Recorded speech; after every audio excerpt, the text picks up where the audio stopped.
நமஸ்காரம். மகாபாரதத்தில் சாந்தி பருவத்தில் மோட்ச தர்மத்தை சேவித்துக் கொண்டிருக்கின்றோம்.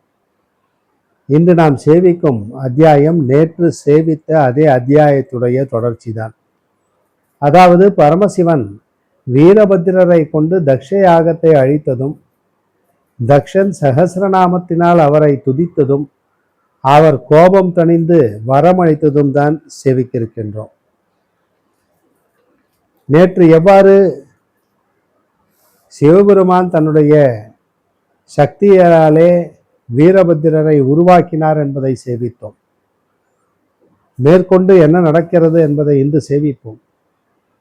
ஆக பலவிதமான மாமிசங்களையும் பல வகையான பக்ஷங்களையும் திவ்யமான பானங்களையும் லேகியங்களையும் ஜோசியங்களையும் கணங்கள் நானாவிதமான வாய்களால் புஜித்தன, அழித்தன, வாரியும் எரிந்தன. ருத்ரருடைய கோபத்தினால் பெரிய சரீரத்தை உடையவைகளும் பிரளய கால கனிக்கு ஒப்பானவைகளுமான கணங்கள் நான்கு பக்கத்திலும் தேவ சைன்யங்களை பயப்படுத்தி கலக்கின. அநேக வடிவங்களை அடுத்து விளையாடின. தேவஸ்திரீகளை வாரி எரிந்தன. ருத்ரருடைய கோபத்திலிருந்தும் எல்லா தேவர்களாலும் பிரயாசத்துடன் நன்கு காக்கப்பட்ட அந்த யாகத்தை கொடிய செய்கை உள்ள வீரபத்திரர் எங்கும் விரைவில் எரித்தனர். எல்லா பிராணிகளுக்கும் அச்சத்தை விளைவிக்கும்படி கோரமான சப்தத்தை செய்தனர்.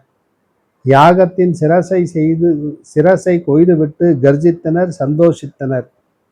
பிறகு நான்முகன் முதலான எல்லா தேவர்களுக்கும் சிருஷ்டிகர்த்தனான தக்ஷனும் அஞ்சலி செய்து கொண்டு, நீர் யார் சொல்லும் என்று கேட்க, வீரபத்திரர், நான் ருத்ரம் அல்ல, தேவியும் அல்ல, இங்கே நான் ஹவிசை அருந்தவும் வரவில்லை.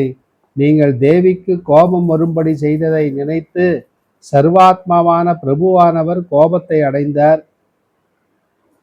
பிராமண சிரேஷ்டர்களை பார்க்கவும் வரவில்லை, உற்சாகத்தினாலும் வரவில்லை இல்லை. என்னை உன் யாகத்தை அழிப்பதற்காக இங்கே வந்தவனாக அறிந்து கொள். நான் வீரபத்திரன் என்று பெயர் பெற்றவன், ஈஸ்வரனுடைய கோபத்திலிருந்தும் குதித்தவன். இவள் பத்ரகாளி என்று பெயர் பெற்றவள், தேவியின் கோபத்திலிருந்து வெளிப்பட்டனள். நாங்கள் இருவரும் தேவர்களுக்கெல்லாம் தேவரான அவராலே அனுப்பப்பட்டு யாக சமீபத்தை அடைந்தோம். உமாபதியான தேவரை சரணமடை.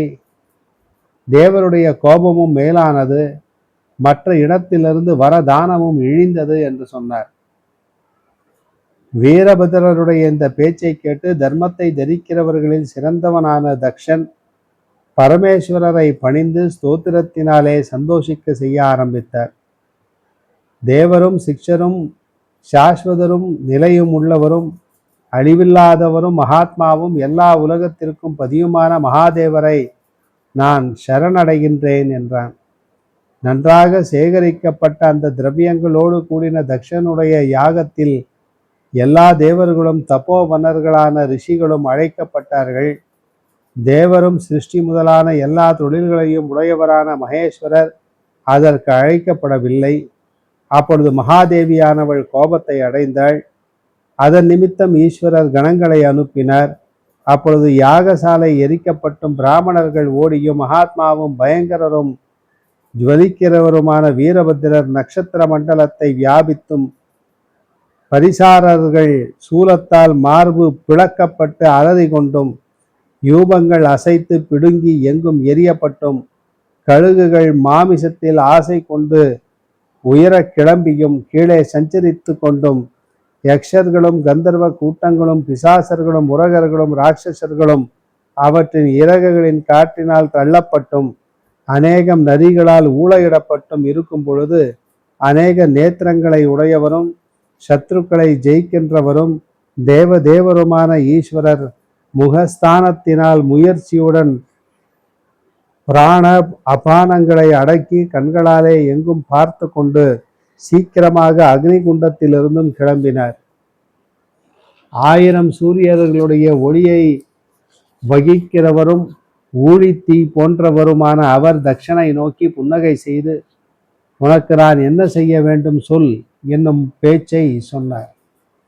பிறகு சிருஷ்டிகர்த்தானான தக்ஷன் யாகத்தை பற்றின அத்தியாயத்தை தேவகுருவினிடமிருந்து கேட்டபொழுது அஞ்சலி செய்து கொண்டு பயமும் சிந்தையும் நடுக்கமுடைந்து கண்களிலும் முகத்திலும் கண்ணீர் பெருக அந்த தேவரை நோக்கி, சர்வஜரான நீர் அருளுள்ளவரும் எனக்கு வரமளிப்பவரும் நான் உமக்கு பிரியனும் அனுகிரகிக்கத்தக்கவருமாய் இருந்ததால் நெடுநாள் பெரும் முயற்சியில் நன்கு சேர்க்கப்பட்டதும் எரிக்கவும் கடிக்கவும் குடிக்கவும் தின்னவும் அழிக்கவும் பொடிக்கவும் எரியவும் பட்டதுமான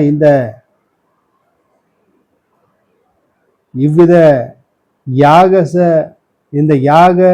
சாமகிரியானது வீணாக வேண்டாம், நான் எனக்கு இந்த வரத்தை வரிக்கின்றேன் என்று சொன்னார். சர்வஜரும் பகன் என்கிற சூரியனுடைய நேத்திரத்தை பிடுங்கினவரும் தர்மங்களுக்கு பயனளிக்கின்றவரும் விரூபமான நேத்திரங்களை உடையவரும் முக்கண்ணரும் தேவரும் பிரஜைகளுக்கெல்லாம் பதியுமான ஹரர் அப்படியே ஆகட்டும் என்று சொன்னார். தக்ஷனானவன் முழங்கால்கள் பூமியில் படிய நமஸ்கரித்து ஈஸ்வரரிடமிருந்து வரத்தை அடைந்து ரிஷபத்வஜரான அவரை 1008 நாமங்களாலே துதித்தார் என்றார்.